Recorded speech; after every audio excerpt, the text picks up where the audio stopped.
मेरी पत्नी को जब से पता चला है कि मेरे भजन का आधा फल उसको मिलेगा, तो मुझे जल्दी सुबह उठा देती है और खुद फोन पे सीरियल देखती रहती है। बार बार मेरा काउंटर चेक करती है कि हाँ, और क्या घाटा थोड़ी होने देंगे अपने में। बहुत सुंदर। तो प्रणाम करते हैं ऐसी पत्नी को जो आपको भजन के लिए प्रेरित। खुद मोबाइल देखती रहती है कि नहीं भाई, ये गलत है।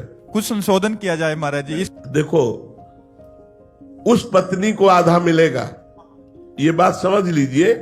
जो पति के अधीन है और पति की सेवकाई में है, उसके लिए कोई परमेश्वर नहीं, उसके लिए कोई आराधना नहीं। वो अपने पति की आराधना करती है। पति को खवाना पियाना, उनके वस्त्र धोना, उनकी सेवकाई में है, उनकी आज्ञा में है। तो पति चाहे जिस तीर्थ में जाए, चाहे जो धर्म करे, चाहे जो जप करे, चाहे जो यज्ञ करे, उसकी धर्म पत्नी को आधा हिस्सा उसका मिलेगा, क्योंकि उसने उसको परमेश्वर माना है।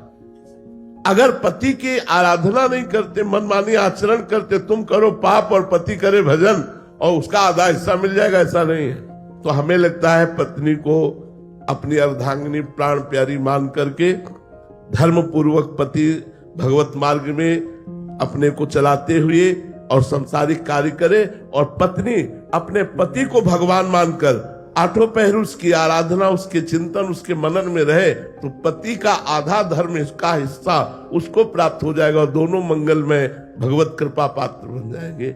लेकिन पत्नी विमुख हो या पर पुरुष गमन करती हो या अपने पति का अपमान करती हो, तो भी आधा हिस्सा नहीं प्राप्त होगा। फिर नहीं प्राप्त होगा। फिर वो धर्म विरुद्ध चल रही तो आधा हिस्सा क्यों प्राप्त होगा? धर्म युक्त चल रही हो तो उसे आधा हिस्सा प्राप्त होगा।